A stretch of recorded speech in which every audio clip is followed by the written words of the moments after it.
कैसे बताओ, तो इस वीडियो में स्टार्ट करेंगे next part of heat transfer. और मैंने जे की अपडेट और स्टडी मटेरियल प्रोवाइड करने के लिए टेलीग्राम चैनल बना रखा है, जिसका डिस्क्रिप्शन में आपको लिंक मिल जाएगा, तो उसको ज्वाइन करना मत भूलना। तो इसी के साथ हम स्टार्ट करते हैं next part of heat transfer. अब अगली चीज यहां पे मान लो मैं कर लेता हूं,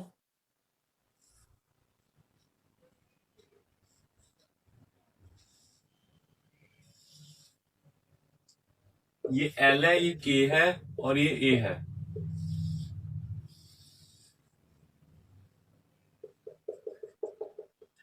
ये कनेक्टेड है कि हमारे पास 30 डिग्री 100 डिग्री सेल्सियस से। ये कनेक्टेड है किससे? ये कनेक्टेड है हमारा 30 डिग्री सेल्सियस से, और ये कनेक्टेड है 40 डिग्री सेल्सियस। यहाँ पे टेम्परेचर टी है, ये है 2 L K A, ये 5 K, नहीं सॉरी 5 L K A। जरा मुझे बताओ, ये बीच वाले जो सेंटर पॉइंट है, ये जो कनेक्टिंग पॉइंट है, इस पे टेम्परेचर क्या होएगा? इस पे टेम्परेचर क्या होएगा बताओ? होप आपने ट्राई किया होगा। देखो, इसका जो R1 होएगा वो होएगा L/Ka। R2 जो होएगा वो होएगा 5L/Ka। R3 होएगा 2L/Ka। मैंने कहा था कि करंट इलेक्ट्रिसिटी की तरह हमारे पास सारी चीजें सेम चलेंगी, करंट इलेक्ट्रिसिटी की तरह हमारे पास सारी चीजें सेम चलेंगी। यहाँ पे अगर करंट इलेक्ट्रिसिटी की तरह चीजें सेम है, तो यहाँ पे हमारे पास नोडल एनालिसिस भी लग सकता है। क्या लग सकता है? हाँ लग सकता है, बिल्कुल लग सकता है।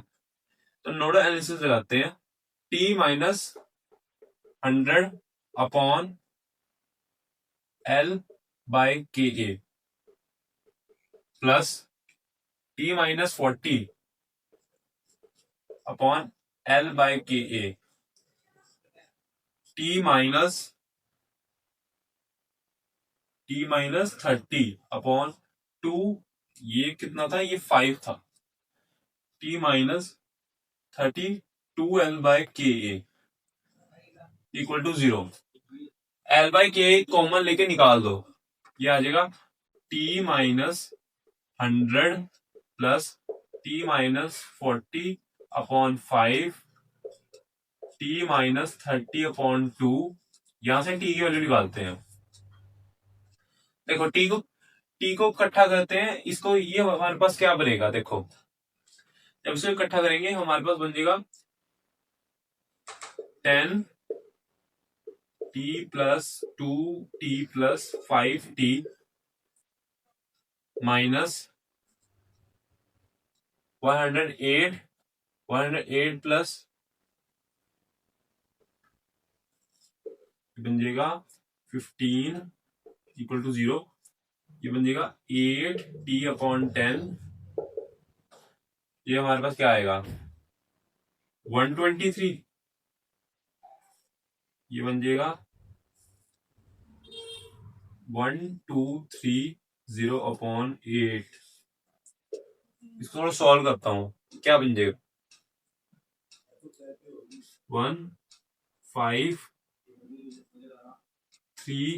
153 और 8, 153.8। क्या बात सही है? देख लो एक बार, 153.8।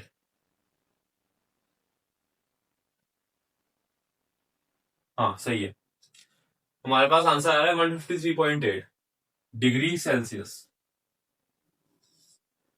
क्या बात क्लियर है नहीं?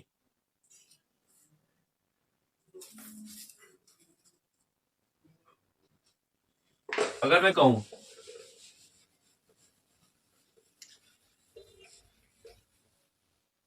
अगर मैं कहता हूं कि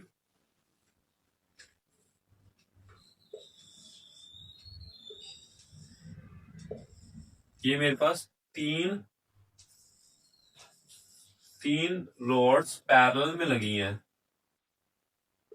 L K A, 3L 4K 5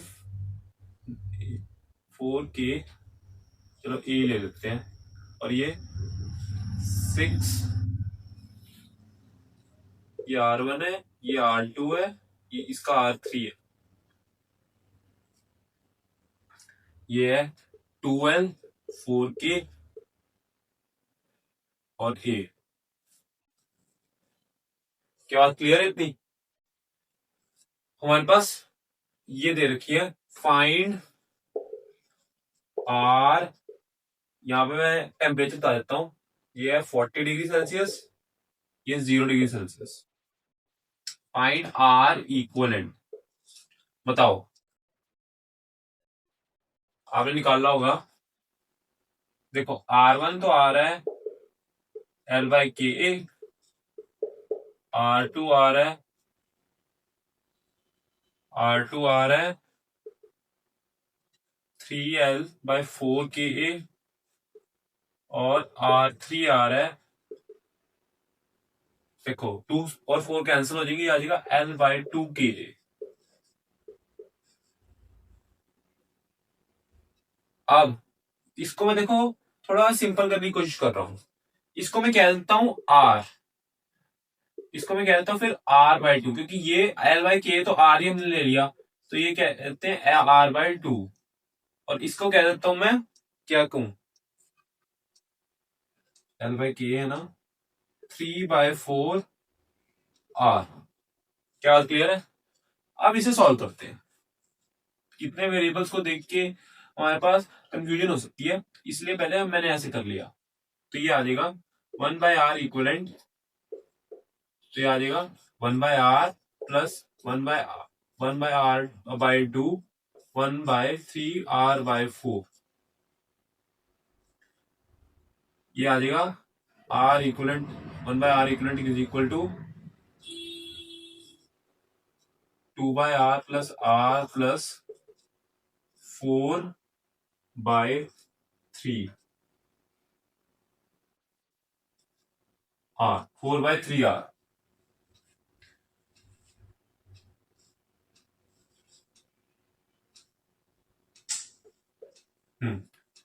इसको सॉल्व करते हैं, ये बन जाएगा 6+3+4/3R, तो यहां से R इक्वलेंट बन जाएगा 3R/9 + 4 13, यानी कि 3L/13Ka, 3L/13Ka, ठीक है, ये बनेगा। क्या बात क्लियर है इतनी? क्या बात क्लियर है इतनी? अगर अगर आपका अगर आपको कोई भी दिक्कत आए तो कमेंट बॉक्स में डाउट जरूर लिख देना, ठीक है। अब देखो, जैसे करंट इलेक्ट्रिसिटी में हमने कुछ इंपॉर्टेंट रेजिस्टेंस देखी थी, कुछ इंपॉर्टेंट बॉडीज की, इसमें भी देखेंगे, और सेम ही लगभग दिखती है, फॉर्मूला हमारा सेम दिखता है। सबसे पहले देखो,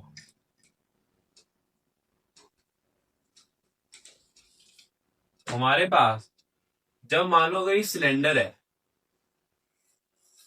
हमारे पास जो एरिया काउंट होता है ना, वो जिस एरिया में से निकल रहा है, एरिया ऑफ क्रॉस सेक्शन, वो हो रहा होता है। अगर ये ए है,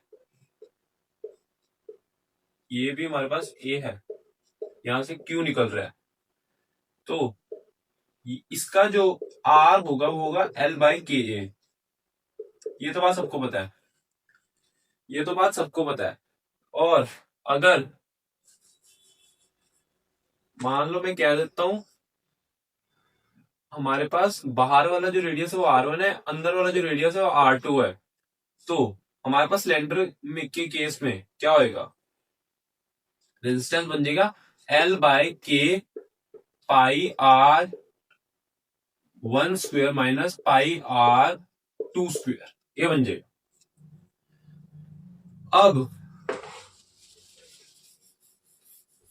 हमारे पास इस केस में एक क्वेश्चन आता है, फिर मैं इसमें जो इंपॉर्टेंट रेजिस्टेंस है वो बताता हूं, पहले इस क्वेश्चन को करो। अगर मान लो ये एक रॉड है, इसमें से ऐसे यहां से ऐसे हीट जा रही है, इसका के इस बार वेरिएबल है 2x प्लस 5, 2x+5। अब यहां पे फाइंड इसका रेडियस r है, रेडियस r है इसका, क्रॉस सेक्शन का रेडियस r है। फाइंड थर्मल रेजिस्टेंस, इसकी लेंथ l है। फाइंड थर्मल रेजिस्टेंस, बताओ क्या है। होप आपने खुद से ट्राई किया होगा। देखो यहां पे हमारा जो dr बनेगा वो बनेगा स्मॉल dx, ये अब स्मॉल पहले लिखेंगे फिर इंटीग्रेट करेंगे। k क्या है 2x+5 और एरिया बनेगा πr²। इंटीग्रेट कर देते हैं 0 से लेके l तक, ये बन जाएगा r equal to ln 2x+5 और डिफरेंशिएशन नीचे लिखी जाएगी 1/2, ये आ जाएगा 1/2 πr² लिख देता हूं। और ये हमारे पास ln 2x 1/2 πr², 0 से लेके l, ये रह जाएगा हमारे पास 1/2 πr²। l डालने में बनेगा 2l+5 अपॉन, और 0 डालेंगे ये हमारे पास बन जाएगा 5। सॉल्विंग में हमारे पास ये आंसर आएगा 1/2 πr² into ln 2l+5 upon 5। क्या बात क्लियर है? क्या बात क्लियर है? इतनी नोट कर लो इसे। हो सकता है वो एल की कुछ वैल्यू देते हैं 5 या फिर सेंटीमीटर या फिर कुछ और।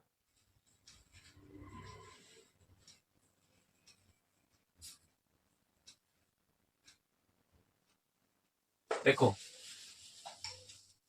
अब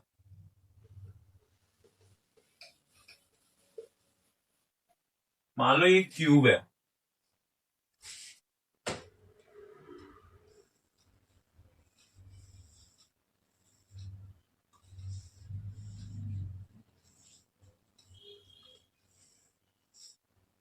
ये हमारे पास एक क्यूब है।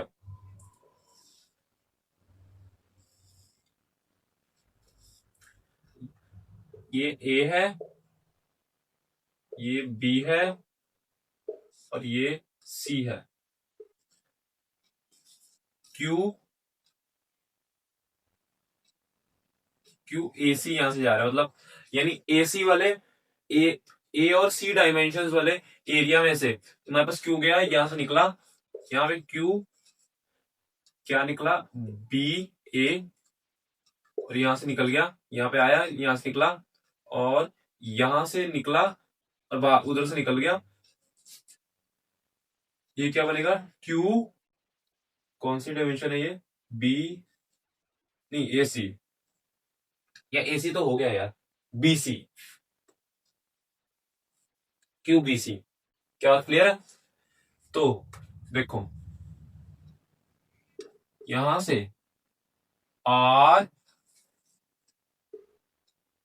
ए सी की वैल्यू होगी एल, एल कौन सा आएगा, कितनी लेंथ ये कवर कर रहा है, यानी अपॉन बी अपॉन के